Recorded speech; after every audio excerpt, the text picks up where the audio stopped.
के लेखक हैं विजेंद्र कुमार कर्ण।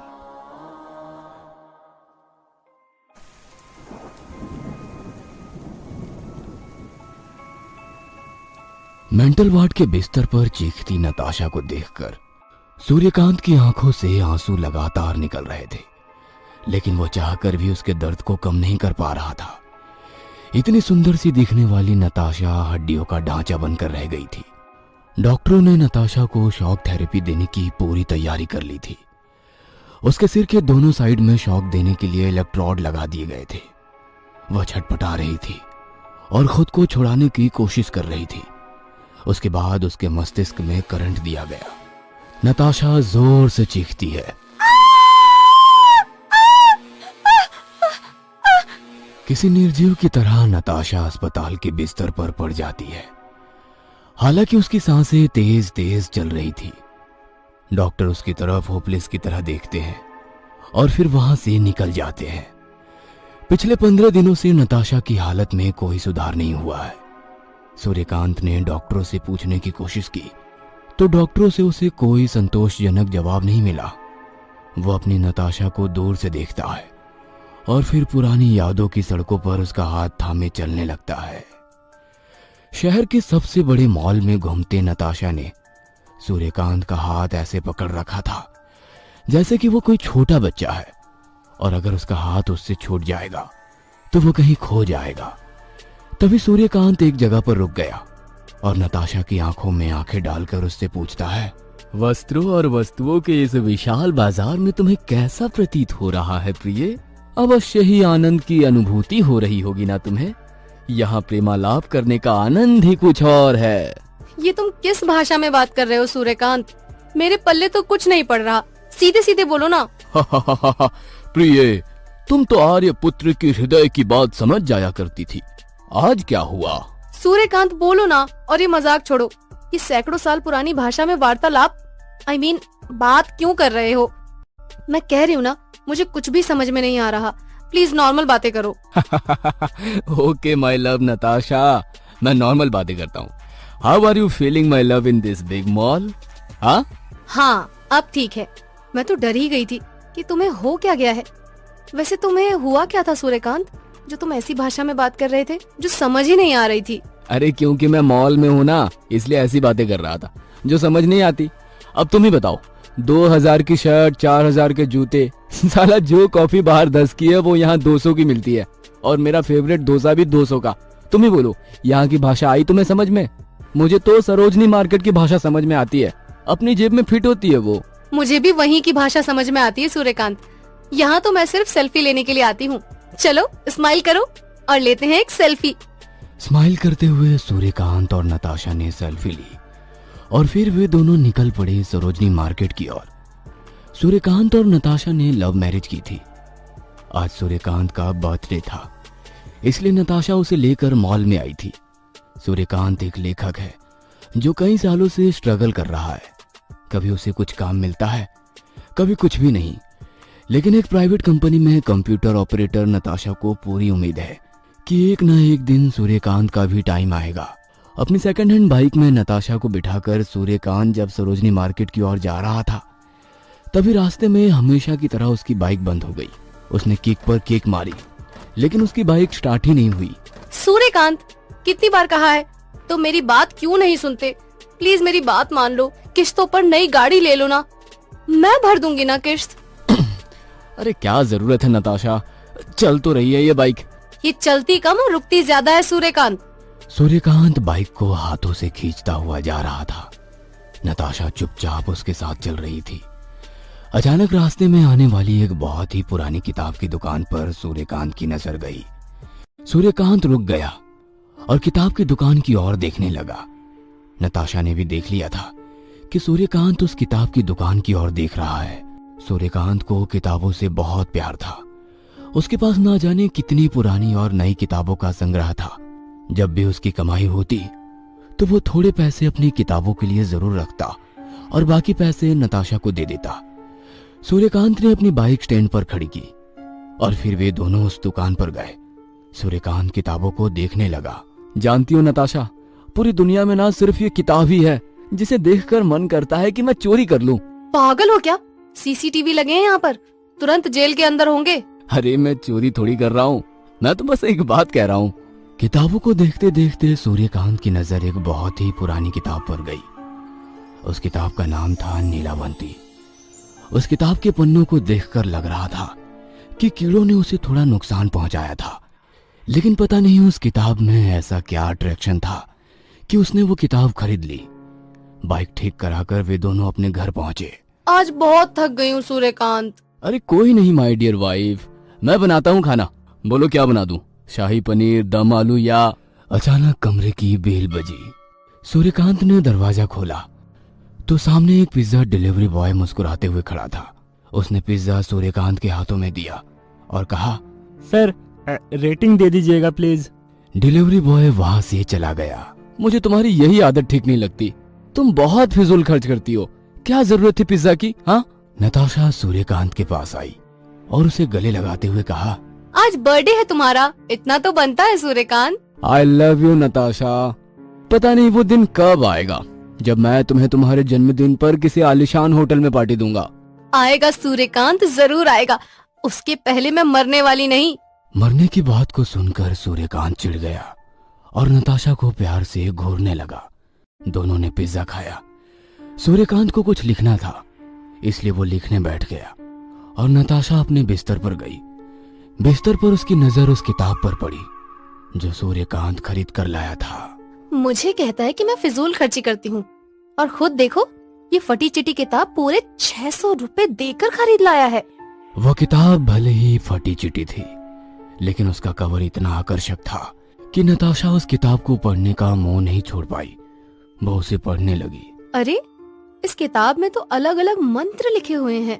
नताशा को पता नहीं था कि नीलावंती कैसी किताब है, ना ही उसे उस किताब से जुड़े श्राप का पता था, लेकिन कुछ मंत्रों को पढ़कर उसे ऐसा लगने लगा कि ये बिल्कुल ही अलग किताब है। नीलावंती किताब में धन पाने से लेकर भूत प्रेतों से बातचीत, जानवरों की भाषा समझने की कला, दूसरी दुनिया के लोगों से संवाद कैसे किया जाए, ऐसे अनगिनत मंत्र लिखे हुए थे। वो उन मंत्रों को पढ़ी जा रही थी और उसमें खोती जा रही थी। तभी सूर्यकांत वहां आ गया। अरे आज तो मुझसे पहले तुमने ही ये किताब पढ़नी शुरू कर दी। सूर्यकांत, ये अद्भुत किताब है। जानते हो इसमें ऐसे ऐसे मंत्र हैं जिससे हम कुछ भी पा सकते हैं। अच्छा, सफल राइटर बनने का भी कोई मंत्र है क्या? सूर्यकांत की बातों पर नताशा ने उसे घूर कर देखा। तुम्हें मजाक लग रहा है तो खुद देख लो। नताशा, मुझे तो जोरों की नींद आ रही है, कल सुबह देखूंगा। और हाँ, कल तुझे ऑफिस नहीं जाना क्या? चल तू भी सो जा। आधी रात का समय था। नताशा अपने बिस्तर से उठती है और जोर जोर से हंसने लगती है। उसकी हंसी की आवाज से सूर्यकांत की नींद खुल जाती है। क्या हुआ नताशा? क्या हुआ तुझे? तू इस तरह क्यों हंस रही है? नताशा उसकी बातों का कोई जवाब नहीं देती, सिर्फ उसकी ओर घूर घूर कर देखती है। नताशा, क्या हुआ तुझे? अरे तेरी तबीयत तो ठीक है ना? नताशा अब भी उसकी बातों का कोई जवाब नहीं देती और वो शीशे के सामने जाती है। उसके बाद अपने बालों से रबर बैंड खोलकर फेंक देती है। फिर अपने दोनों हाथों से अपने खुले बालों को जोर जोर से खींचने लगती है। वो इतनी जोर से बालों को खींचती है कि बालों का बड़ा सा गुच्छा उसके हाथों में आ जाता है। ये तुम क्या कर रही हो नताशा? तुम पागल तो नहीं हो गई हो? नताशा एक जोरदार लात सूर्यकांत को मारती है। वह दूर जा गिरता है और दीवार से उसका सिर टकरा जाता है। खून की धार बहने लगती है। वह अपने हाथों से खून को रोकने की कोशिश करता है, लेकिन खून की धार इतनी तेज थी कि वो नहीं रुकती है। उसका सिर चकराने लगता है और वो बेहोश हो जाता है। नताशा अब भी अपने बालों को खींच रही थी और अब तो वो अपने बालों को इतने जोर से खींच रही थी कि बालों के साथ सिर का मांस भी बाहर आ रहा था, लेकिन वह दर्द की परवाह किए बिना अपने बालों को खींचती ही जा रही थी। कुछ देर बाद सूर्यकांत को होश आया तो उसने देखा कि नताशा बेहोश लेटी हुई है और उसका सिर खून से भरा हुआ है। वो उसे लेकर अस्पताल जाता है। डॉक्टर उसे एडमिट कर लेते हैं। स्लाइन की बोतल उसे लगा दी जाती है। सूर्यकांत उसके बगल में बैठा स्लाइन की बोतल से बूंद बूंद गिरते हुए दवा की बूंदों को देख रहा था। उसे देखते देखते उसे कब झपकी आ गई उसे पता नहीं चला। अचानक उसे अस्पताल के लोगों का शोर सुनाई पड़ा। वो हड़बड़ाकर उठ गया।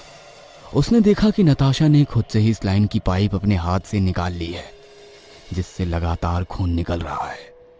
नर्स उसे पकड़ने की कोशिश करती है तो वो उनके बाल पकड़कर उसे मारने लगती है।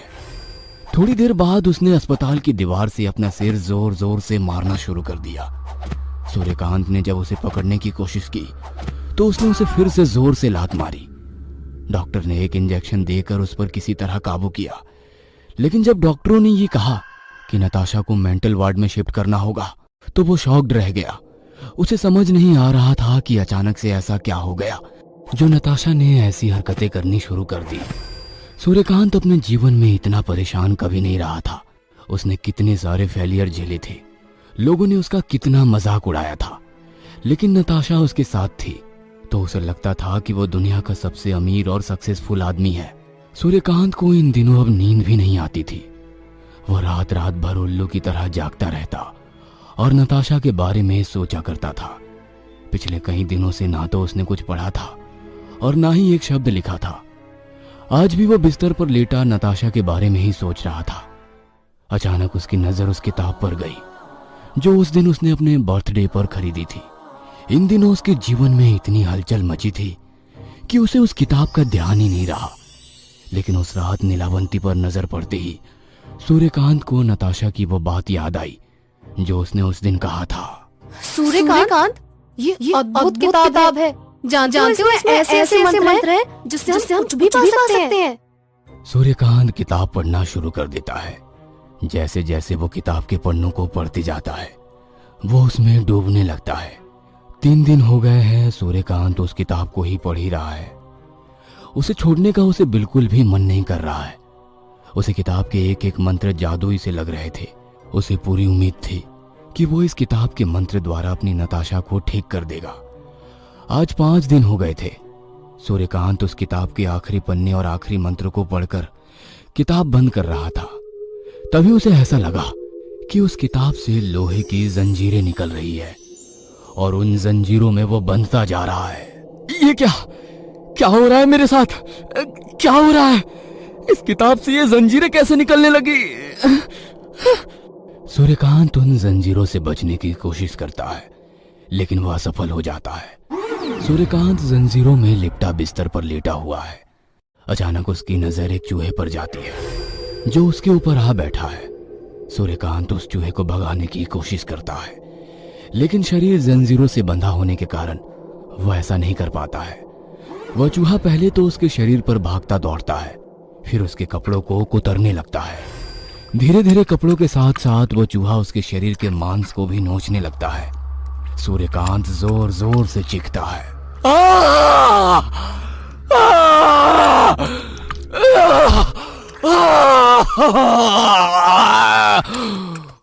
चूहे के नुकीले दांत उसके शरीर के मांस को खा रहे थे और वो चीख रहा था।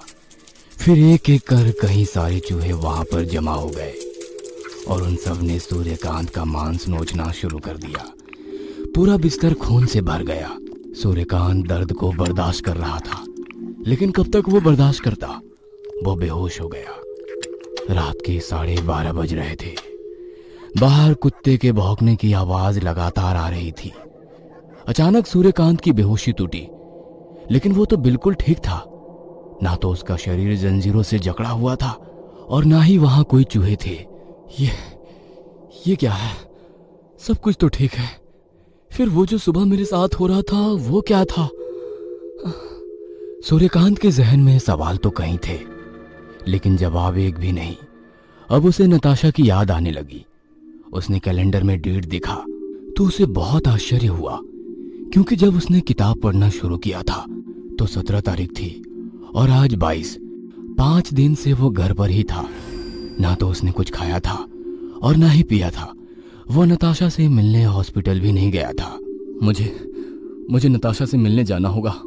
आज 5 दिन हो गए। मैं उस नीलावंती किताब में इतना खो गया कि मुझे कुछ पता ही नहीं चला। वैसे मेरे पास अब वो मंत्र है जिससे मैं अपनी नताशा को ठीक कर दूंगा। सूर्यकांत रात में ही अस्पताल जाने की तैयारी करने लगा, लेकिन जब वो अपने घर के दरवाजे पर ताला लगा रहा था तो पता नहीं उसे क्या हो गया। उसने लोहे के ताले से खुद के सिर पर जोर जोर से मारना शुरू कर दिया।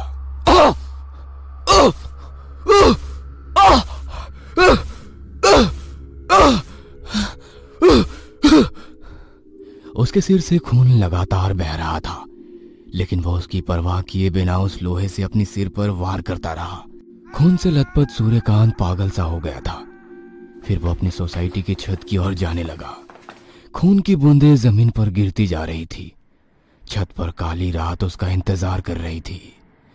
सूर्यकांत छत की मुंडेर पर चढ़ा। उसने अपने दोनों हाथ खोले और वो 20 मंजिला छत से नीचे कूद गया।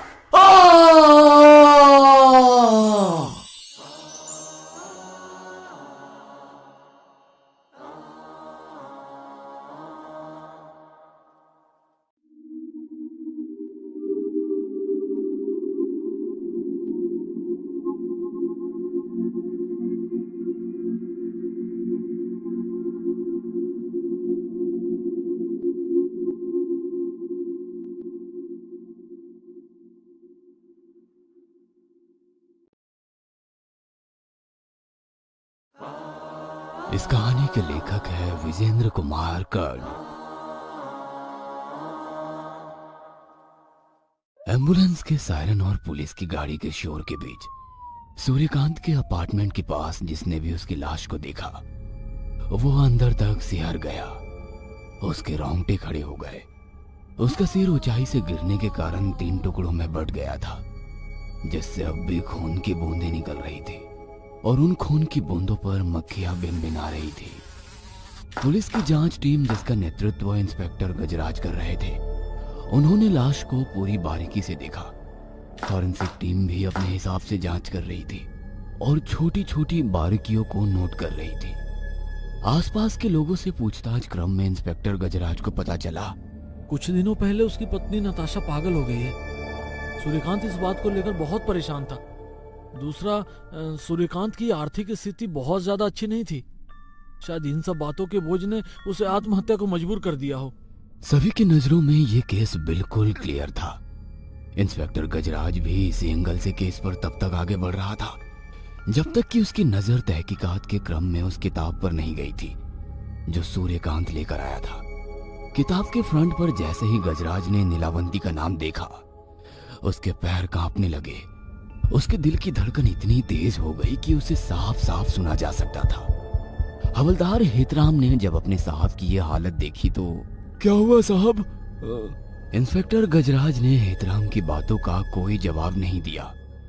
पुलिस की जीप एम्बुलेंस के साथ चल रही थी और साथ ही चल रहे थे कई सारे सवाल गजराज के जहन में। उसने अपने दादा से इस ग्रंथ के बारे में बहुत कुछ सुन रखा था।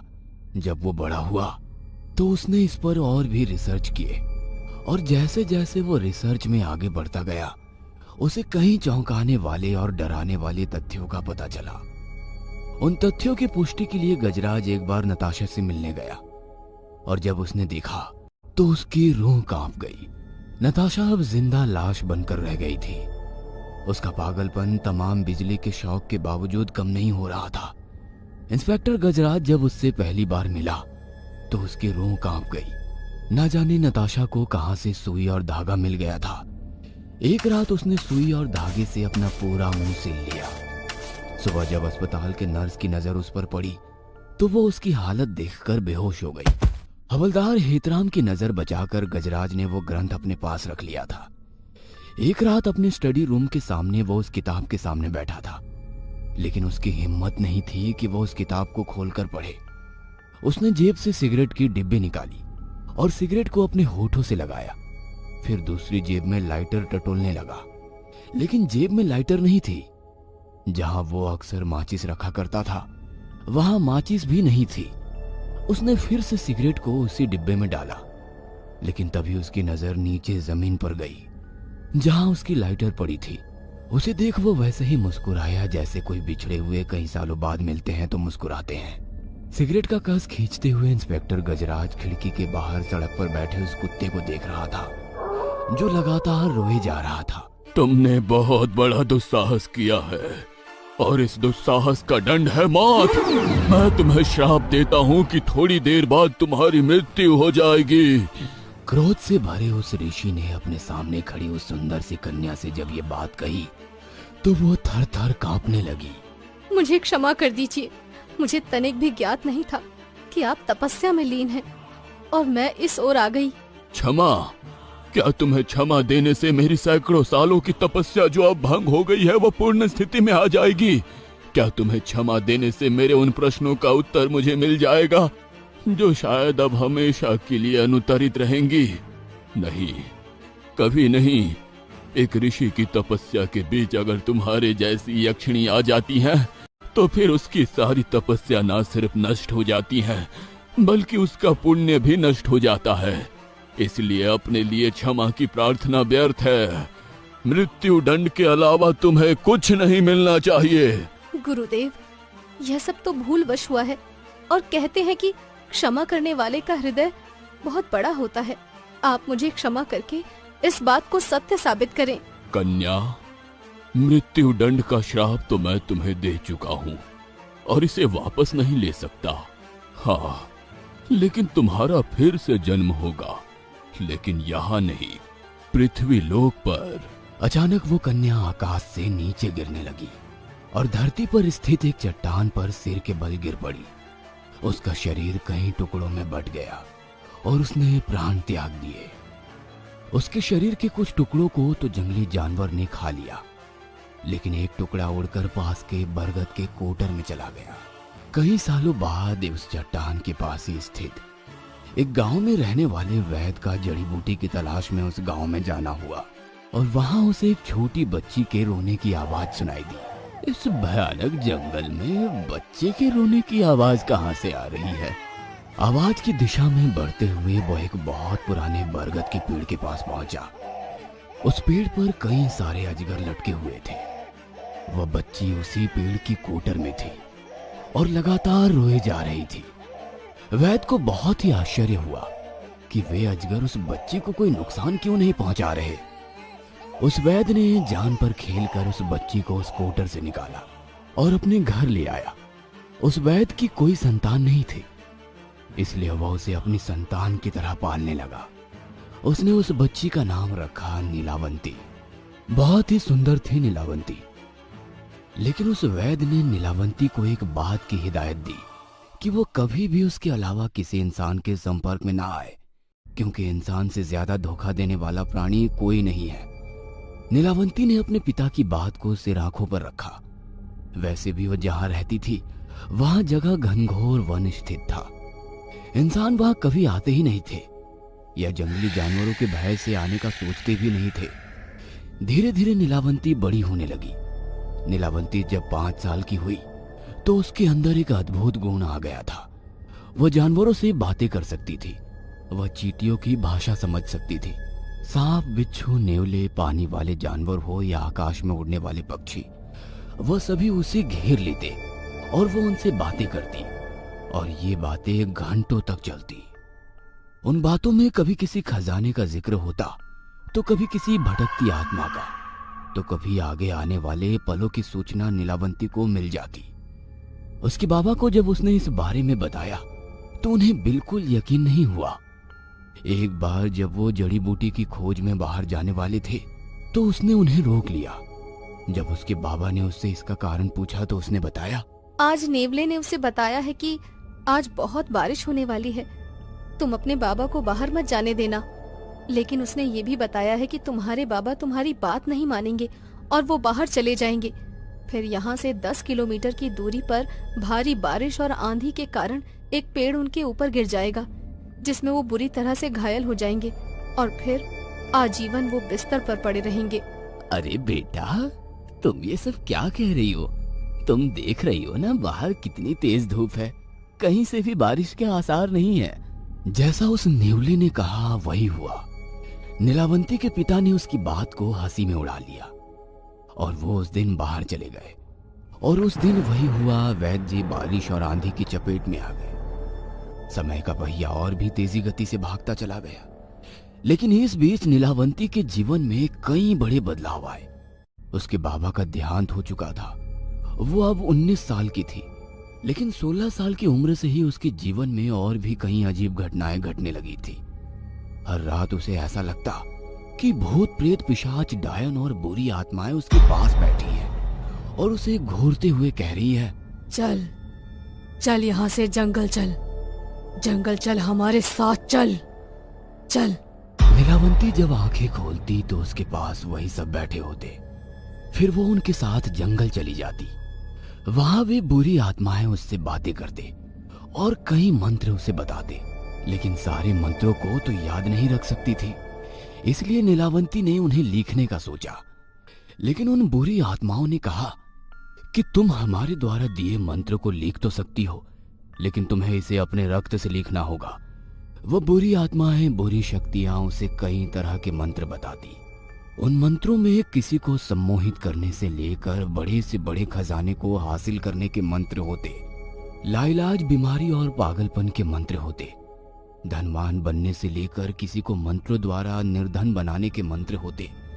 धीरे धीरे कर नीलावंती के पास मंत्रों का अच्छा खासा संग्रह हो गया, जिसे उसने अपने रक्त से लिख रखा था। हर रात वो अपने हाथ काटती और उसके रक्त को एक बर्तन में जमा करती और फिर मोर पंख के माध्यम से वो मंत्र को लिखती। यह सिलसिला कई दिनों तक चला, लेकिन इधर कुछ दिनों से उसके साथ और भी अजीब बातें होने लगी थी। उसे लगता था कि कोई प्रेत उसके कानों में ये कह रहा है, नीलावंती, अब समय आ गया है, तू अपने लोक में जा। ये पृथ्वी लोक तेरा लोक नहीं है, तू एक यक्षिणी है और तुझे यहाँ से जाना ही होगा। तुम्हारे श्राप की आयु अब समाप्त होने वाली है, लेकिन तू अपने लोक कैसे जाएगी, इसका पता तुझे स्वयं लगाना होगा।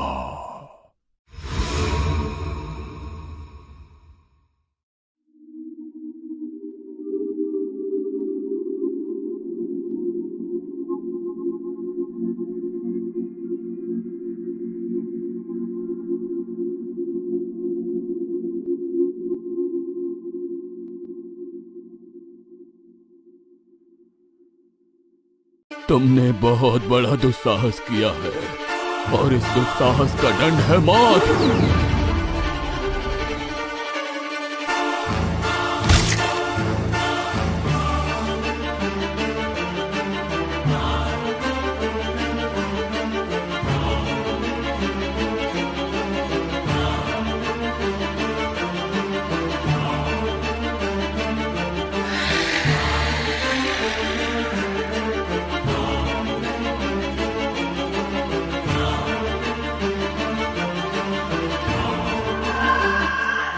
आज नेवले ने उसे बताया है कि आज बहुत बारिश होने वाली है, तुम अपने बाबा को बाहर मत जाने देना।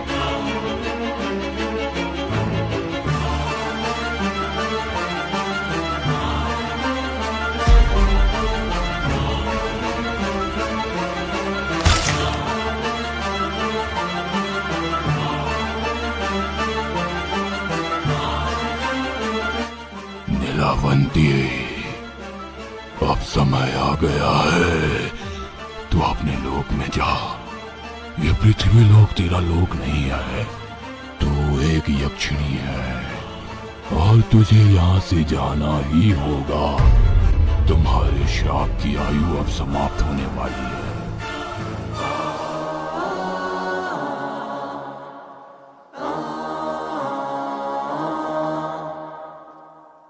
कई दिनों से आ रहे इस सपने ने नीलावंती को परेशान कर दिया था। उसे अब यह समझ तो आ गया था कि वो इंसानों से जरूर अलग है, क्योंकि कौन इंसान जानवरों की भाषा समझ सकता है। किस इंसान को भूत प्रेत और बुरी आत्माएं हर रात बाहर ले जाकर मंत्र प्रदान करती है, लेकिन इसके बावजूद भी उसे अपने लोक में जाने का कोई रास्ता नहीं मिल रहा था। एक रात जब वो हमेशा की तरह जंगल में प्रेत आत्माओं से बातें कर रही थी, तो उसे सामने के पेड़ पर एक बहुत बड़ी प्रेतनी दिखी। वो आम प्रेतनियों से बिल्कुल अलग थी।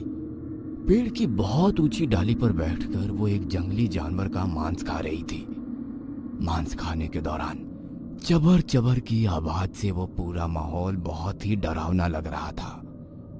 जानवर का मांस खाने के बाद उस प्रेतनी ने नीलावंती की तरफ घूर कर देखा और फिर गायब हो गई। नीलावंती उस प्रेतनी से मिलने के लिए बेचैन हो गई। उसने अपने सामने उपस्थित उन प्रेतात्माओं से पूछा, मुझे उस प्रेतनी से मिलना है। पता नहीं मुझे ऐसा क्यों लगता है कि वो मुझसे कुछ कहना चाहती है। उसकी बातों को सुनकर सारी आत्माएं हंस पड़ी और कहा, हम सभी तुमसे यही बात कहना चाहते हैं कि अब समय आ गया है, चल तू अब यहाँ से। ये कहकर उन प्रेतों ने नीलावंती को कुछ और मंत्र बताए, जिसे उसने लिखना शुरू कर दिया। अगली रात जब वो अपने घर से निकल रही थी, तभी उसके सामने वही प्रेतनी खड़ी थी। आज वो और भी भयानक लग रही थी, क्योंकि उसने अपने हाथों में एक जंगली भैंसा उठा रखा था और वो उसे खा रही थी। खाते खाते ही उसने नीलावंती से कहा,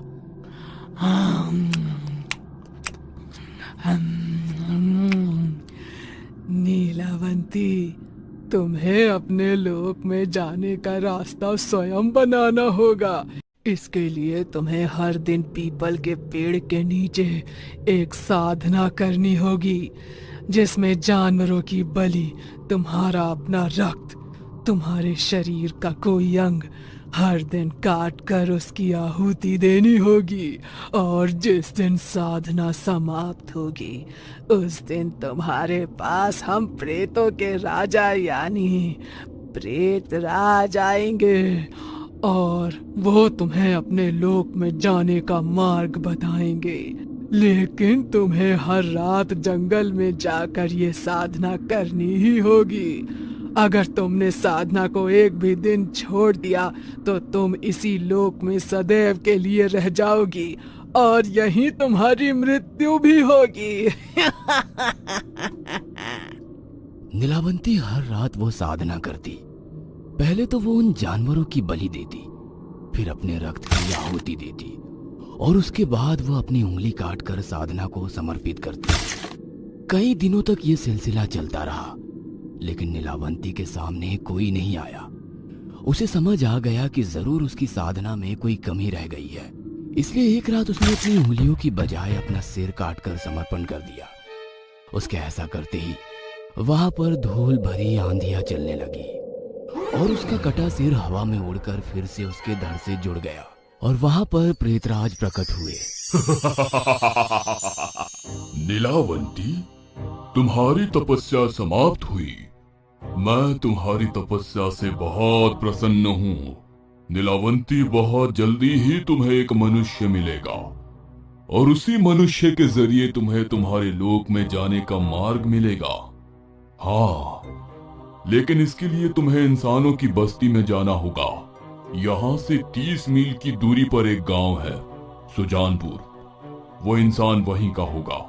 नीलावंती, एक बात याद रखना, वो इंसान तुम्हें अपने लोक में जाने का मार्ग नहीं बताएगा, बल्कि कुछ घटनाएं ऐसी घटित होगी कि वो मार्ग तुम्हें मिलेगा। और सबसे महत्वपूर्ण बात, तुम्हें हर रात जंगल में आना ही होगा, क्योंकि आगे का रास्ता जंगल में आने से ही खुलेगा और मंत्रों को लिखने का सिलसिला तुम्हें जारी रखना होगा। नीलावंती ने जब ये सब जाना कि वो यक्षिणी है और इस लोक की नहीं है, तो उसका मन बार बार अपने घर जाने को करता। उसे ऐसा लगता कि उसके अपने उसे बुला रहे हैं। हालांकि धरती पर उसके पिता ने इंसानों से उसे दूर रहने को कहा था, लेकिन प्रेतराज के अनुसार बिना इंसानों की बस्ती में जाए उसे अपने लोक में जाने का मार्ग नहीं मिलता। नीलावंती सुजानपुर की ओर निकल पड़ी। सुजानपुर से कुछ ही दूरी पर उसे एक इंसान, जिसका नाम देवेश्वर था, वह बुरी परिस्थिति में मिला। देवेश्वर को किसी जंगली जानवर ने घायल कर दिया था और वो बेसूध पड़ा था। उसकी सांसें तो चल रही थी, लेकिन लगता था कि वो जल्द ही मर जाएगा। नीलावंती ने उसे देखा तो उसका हृदय दया से भर गया। उसने तुरंत ही उसका उपचार शुरू किया और इस उपचार में उसने उन मंत्रों का सहारा लिया जो उसने उस किताब में लिख रखा था। देवेश्वर कुछ पल में ही स्वस्थ हो गया और स्वस्थ होने के बाद जब देवेश्वर ने नीलावंती को देखा तो वो उसकी सुंदरता पर मोहित हो गया।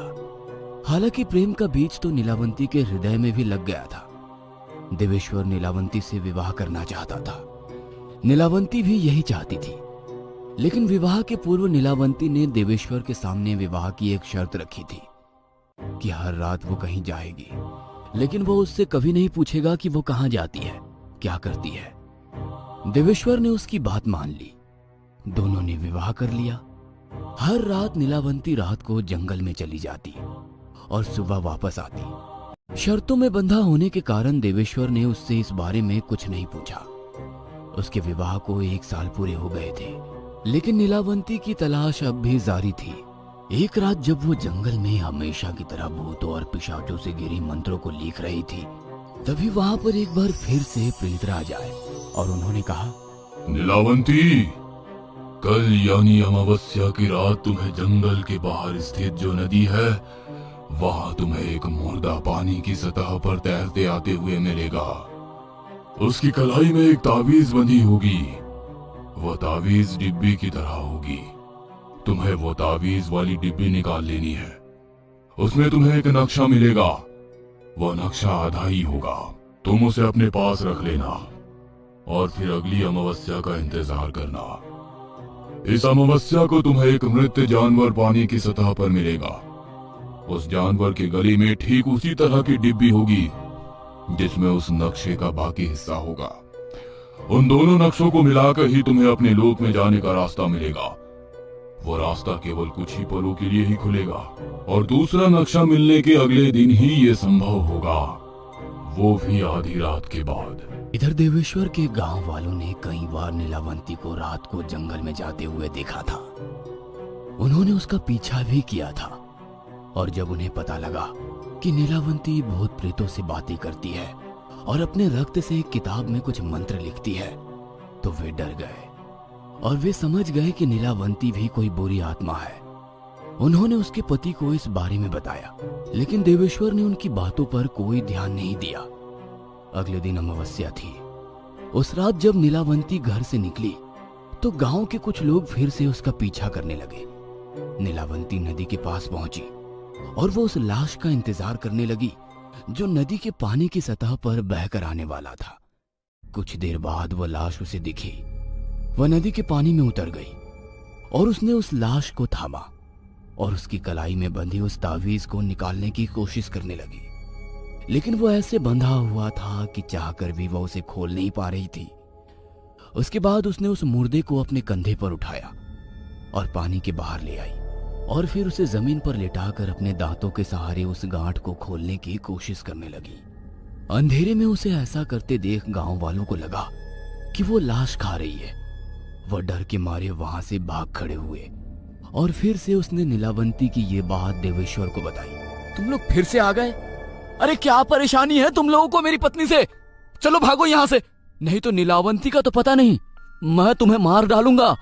देवेश्वर भले ही गांव वालों की बातों को नहीं मानता था, लेकिन उसे भी नीलावंती के सच का पता था, क्योंकि विवाह के दूसरे दिन ही उसने उसका पीछा किया था और उसी दिन उसे नीलावंती की उस जादुई किताब का पता लग गया था जिसमें लाखों मंत्र थे और जिसके सहारे दुनिया पर राज किया जा सकता था।